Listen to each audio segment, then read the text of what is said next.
Hello, everyone. Welcome back to Neurospicy Nursing. Today's lecture is on pediatric skin conditions. And yeah, let's get on into it. All right, so just overall basics to remember is that the skin is the largest organ of the body. It covers the entire external surface, right?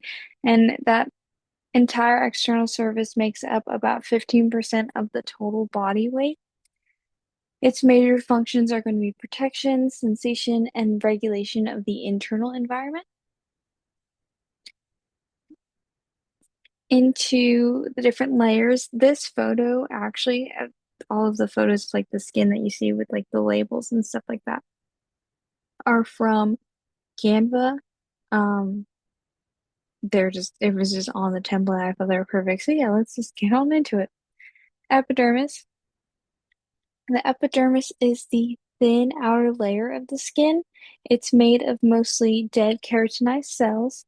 It acts as a barrier to bacteria, viruses, and other chemicals. It contains melanocytes, which help produce pigment, and they also protect against UV. The epidermis is constantly shedding and renewing itself as well. The dermis is beneath the epidermis, and it is a strong, thick layer that contains collagen, elastin, nerves and blood vessels, hair follicles, and sweat glands. The dermis is responsible for sensation and it also plays a major role in temperature regulation. And then the last one that you guys are going to need to know is the subcutaneous tissue, which is the deepest layer of the skin. It's made of fat and connective tissue and it provides insulation, cushioning, and can also help store energy in the form of fat.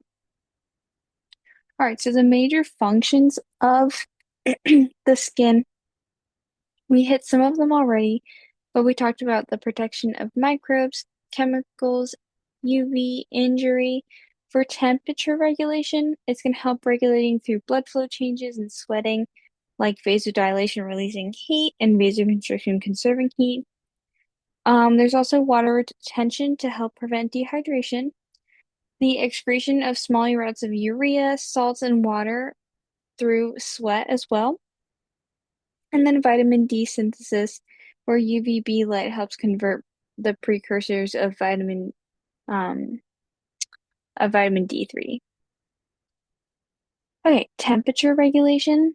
So obviously, part of it is going to rely pretty heavily on sweat evaporation, which is going to cool our body, and then the blood flow adjustments also help with that. Infants are going to have less subcutaneous tissue and larger surface area in relative to their weight, so they lose heat very quickly. It's why we cap newborns and they need blankets in a warm environment, especially because our heads, hands, and feet lose heat very, very quickly.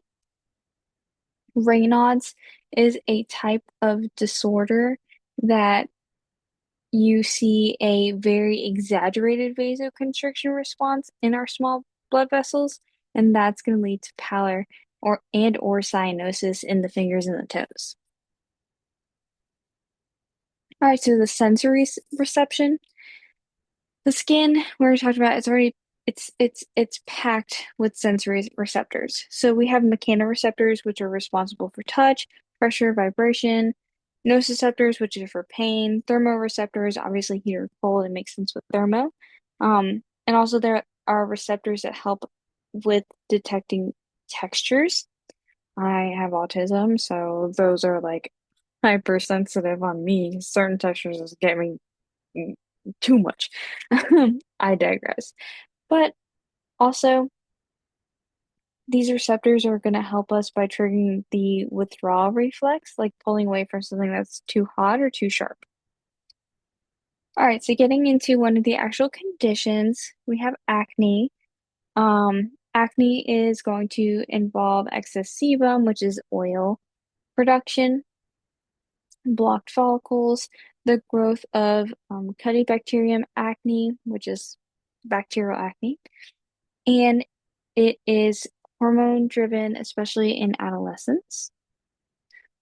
So, acne lesions, the most common types are going to be whiteheads, blackheads, papules, pustules, nodules, and cysts. They're going to range from mild surface lesions to deep and painful cystic lesions, i.e., cysts. So, aggravating factors and the treatment. So, picking or scratching at acne lesions can push the bacteria deeper, which can increase the inflammation and lead to scarring. Now, you could be like me and you like to watch pimple popping videos and those extraction videos because you find them very satisfying. But what we're not going to do, because we're not trained in doing that, is do that at home because we're going to get scarring or it can cause a really bad skin infection. Treatment is going to focus on gentle cleansing, um, non-comedogenic, so hard to say that, non-pore clogging moisturizers, because comedogenic is really hard for me to say. And then there's over-the-counter options as well, like salicylic acid, benzoyl peroxide, some sulfur, like liquid drops as well, and then AHAs. Um, there are also prescription options like retinoids, antibiotics, spirulactone also can be used for acne. I think we've talked about it in the past, and then isotretinoin. The thing to remember with isotretinoin is there's a strict pregnancy precaution. They need to get pregnancy tests pretty frequently. There's the enrollment in the I pledge, and they're using two forms of birth control because of the severe teratogenic risks with it. All right, impetigo is a highly contagious bacterial skin infection, and it's usually caused by either staph A or strep P. It is going to look like vesicular pustules with redness and swelling, and then they get honey-colored crusts when the lesions rupture.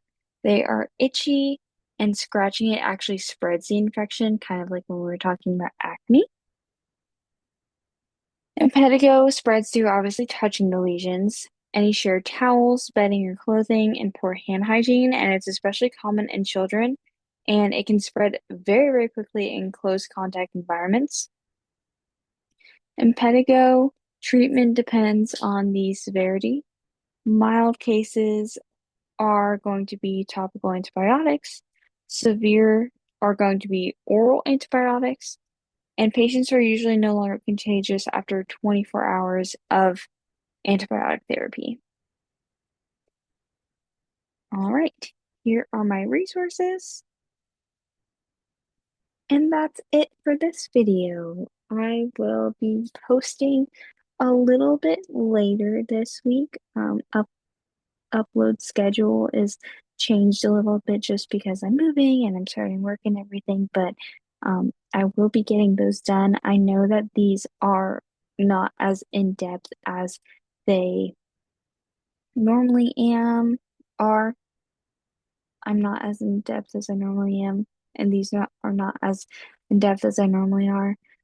I'm struggling right now, sorry, but yeah, there's no 5 slide fixes on these ones, so I feel kind of bad, but hopefully this kind of gives you guys a gist of what you need to know for your test. I may still end up doing like a 5 slide fix, so like worst comes to worst, when you're studying for a final or you need to refresh, then you guys can have those.